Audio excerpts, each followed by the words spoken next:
Ladies and gentlemen, we have had a meeting of the Central Committee of the ODM party. Central Committee is the organ of the party that deals with managerial issues in the party and also issues of policy. We have had a comprehensive meeting today, and we have a statement which is going to be read to you by the Secretary General, Honorable Sen Sifuna. Thank you, Your Excellency. We proceed straight to the statement of the Central Committee meeting of 2nd July 2024.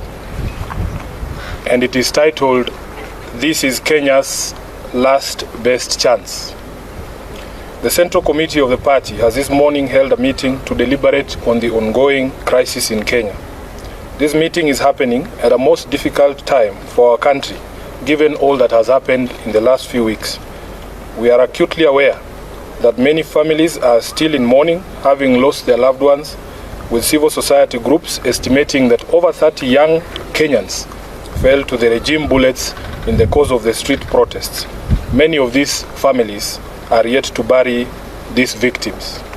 On behalf of the entire ODM party, the Central Committee extends its deepest condolences to all those who have lost their loved ones and pray that God will comfort them in this time of tragedy. We also know that many were injured and some are still in hospital. We wish all of them quick recovery. We are in awe of the Kenyan youth who, through their unity of purpose, have stood with their fallen colleagues and raised vast sums of money in very short times to pay hospital bills for the injured. As a mass movement that has been on this journey of true liberation for a long time, we know how difficult it is to achieve some of the things that we have seen you do. You have absolutely earned our respect as a party, and we salute you. As believers in the right to peaceful protest as enshrined under Article 37, we condemn in the strongest terms possible the abuse of police power in the deployment of violent suppression techniques on innocent and armed protesters. Our position is that no one has to die in exercise of the rights under Article 37. We further condemn the ongoing arbitrary abductions of innocent Kenyans who are carted away in the most violent and inhumane manner and held incommunicado for days. As we speak, the reports are that upwards of 50 individuals have been illegally abducted and their whereabouts remain unknown. To make it worse, it is clear that no one in government is ready to take responsibility, to render an apology, or to make amends. The head of state himself has tried to distance his regime from these killings, injuries, and abductions, instead conjuring up theories when everyone can see the blood on his hands. We have the most callous, insensitive, and obtuse regime in the history of Kenya. It is no wonder that chants of Ruto must go are ringing out all across our land. Government must never abdicate its responsibility to protect life and the property of its citizens. And if it does, as Ruto has done, it deserves to go. As a party that was founded on the tenets of social justice, we shall walk the journey of bringing about justice and accountability for all of the regime's crimes since they took power. We stand with the people in their quest to liberate themselves politically, socially, and economically. Kenyans asked us to stand with them against the punitive tax proposals in the finance bill, and we did. Of the 115 members of the National Assembly who stood with the people and voted against the bill on the floor, 73 were in fact members of ODM. We applaud these great patriots and thank them for being true representatives of the people. As a party, we celebrate you for being on the right side of history, and the party has charged the Honorable Opio and I and the Whip, Junet Mohammed, to convey this message to each individual member who stood with the people of Kenya. Sadly, a few of our members went against the wishes of the people and sided with the oppressor, and we will speak to the consequences shortly. In light of this state of affairs, the meeting has resolved as follows. Number one, that it is time for all of us in the political leadership to begin to listen.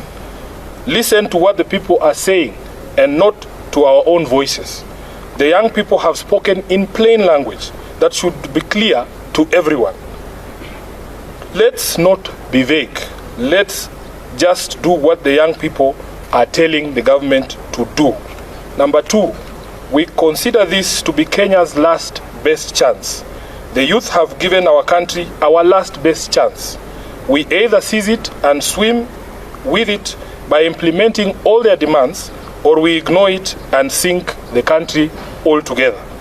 Number 3, that the Kenya Kwanza regime must take full responsibility for all the deaths, injuries, and destruction of property arising from the violent suppression of peaceful protests. The president must publicly direct his security organs to forthwith seize the ongoing abductions, an exercise that we believe is being undertaken with his full approval and the approval of the state. He must account for and order the release of all detainees abducted by these security agencies.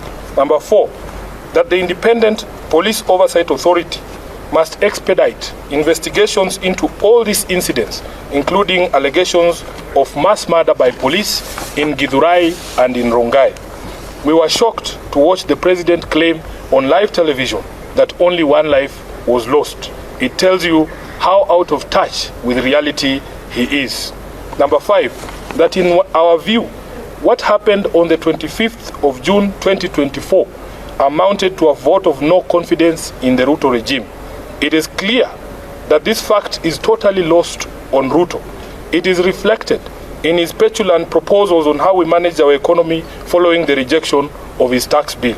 Instead of focusing on cutting wastage, opulence, and corruption in his regime, he is hitting back at the Kenyan people with threats to cut funding for the judiciary and the county governments. 6, that the ODM party will support credible austerity measures in the executive and in parliament. These two institutions have been expressly indicted by the people as citadels of largesse and wastage, with fresh memory of the invasion of parliament and standing threats for occupation of the executive seat of power.